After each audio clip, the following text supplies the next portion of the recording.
তখন অলরেডি কিন্তু 12টা বেজে গেছে। তো এবার গোপুর পুজো স্টার্ট।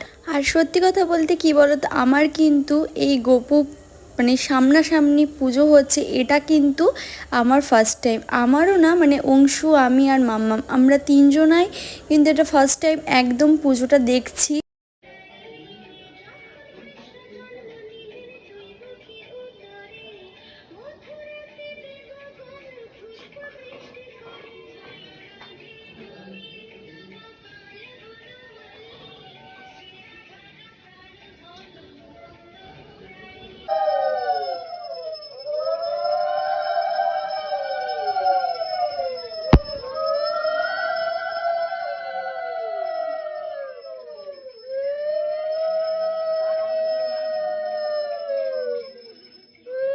আমাদের গোপুকে কিন্তু স্নান করানো হয়ে যাওয়ার পরে এবার কিন্তু পুরোপুরিভাবে পুজোটা স্টার্ট হয়ে গেছে।